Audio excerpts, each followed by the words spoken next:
आमची नाही, पूर्ण देशामध्ये जर आपण पाहिलं, ज्या पद्धतीने ममता दीदी लोकांवर आणि हिंदू विचारांवर ज्या पद्धतीने गेल्या जेवढेही वर्ष जेवढेही काळ ते मुख्यमंत्री मधून तिथे आहे, त्या पूर्ण काळाची जर तुम्ही हिस्ट्री काढली तर जेव्हा जेव्हा इलेक्शन येते, हिंदूंचे घर जाळण्यात येते, हिंदू कार्यकर्त्यांवर अत्याचार करण्यात येते, हिंदू मुलींवर बलात्कार करण्यात येते, हिंदू लोकांना धमकी देण्यात येते, व्यापाऱ्यांचे व्यापार बंद करण्यात येते, कारण की ते हिंदू विचारांना सपोर्ट केला नाही पाहिजे त्या पद्धतीचे विचार घेऊन ममता दीदी एवढे वर्षापासून काम करत आहे. पण ममता दीदींनी एक लक्षात ठेवलं पाहिजे की ते पहिले चाललं जेव्हा काँग्रेसचा काळ होता, आता राम भगवंताला मानणारा सरकार या देशावर आहे, तर हे आता तुमची हे चालणार नाही.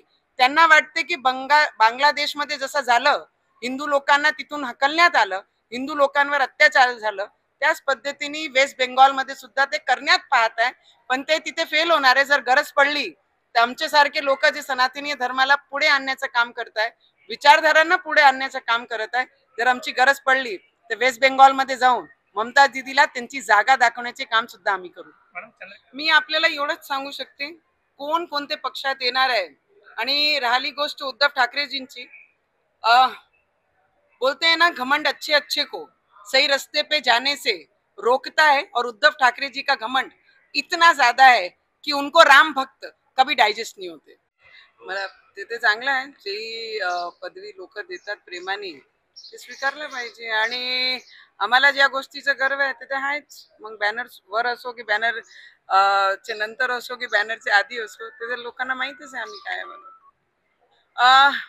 आमचे गुरुजी ज्या पद्धतीने काम करत आहे आणि हिंदू राष्ट्र म्हणून जे त्यांचा प्रण आहे, आणि त्या प्रणासोबत आमचे सारखे जे भक्त आहे, ज्यांना वाटते की आमचा राष्ट्र हा हिंदू राष्ट्र झाला पाहिजे, आणि त्याकरिता त्यांच्या सोबत आमचे सारखे किती लाखो लोक, किती लाखो युवक आणि नेत्यामधूनही सुद्धा आणि राजकीय क्षेत्रामधूनही सुद्धा आमचे सारखे बरेचसे लोक त्यांच्या पाठीशी उभे आहे. आणि एवढंच सांगायला आणि त्यांचा आशीर्वाद घ्यायला आले की या लढाईमध्ये आम्ही सुद्धा तुमच्या सोबत आहे.